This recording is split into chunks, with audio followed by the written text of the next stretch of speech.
Flip a line. Respect the hustle. Respect the game. Respect the game. Flip a line. Flip a line. So, Terence Crawford, in less than 2 weeks, he will be squaring off against Saul Canelo Alvarez in September. And many are doubting Terence Crawford's punching power.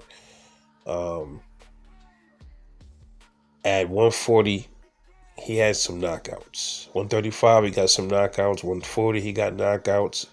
147, he knocked everybody out. Everybody. I think he knocked out everybody. I'm trying to figure, was there anybody at 147 he fought that he didn't stop? No, he knocked everybody out at 147. Now, 154. I'm going to hear a lot of people say, oh, look, he couldn't even knock out Madrimov. Number one, he was going to stop Madrimov. I'm telling you, I saw it. I saw the body language on Madrimov. He ain't like them body shots. If that fight went to like a 15-rounder, he would have stopped Madrimov.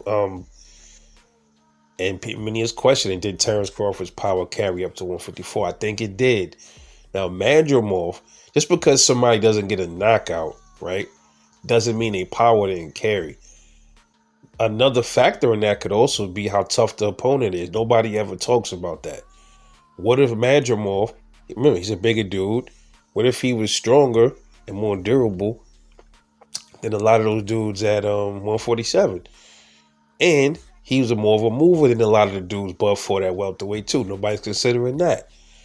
And while Bud was softening him up to the body, that's what was hurting him.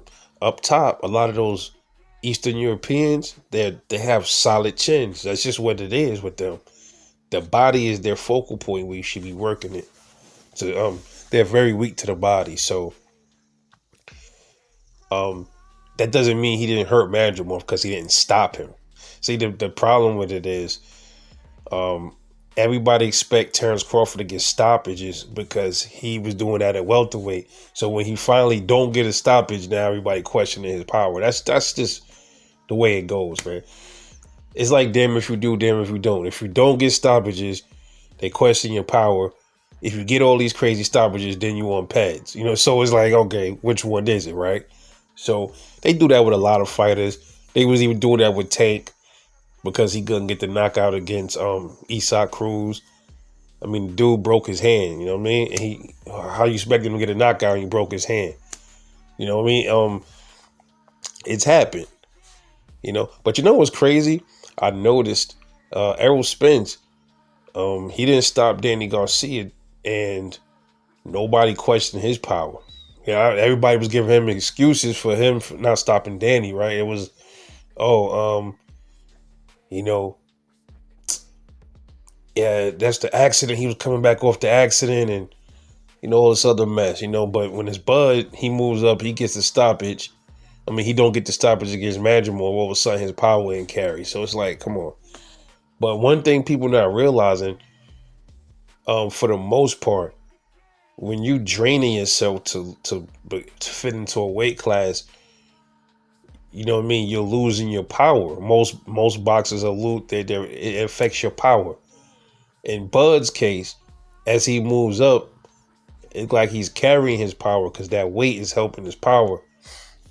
That's why a lot of people think Devin Haney, they call him pillow fisted because you can see how drained he was down at 135. That shit bothers you. It affects your body. Even when you move up, you got to get more acclimated and stuff like that. But you take Teofimo Lopez, for instance.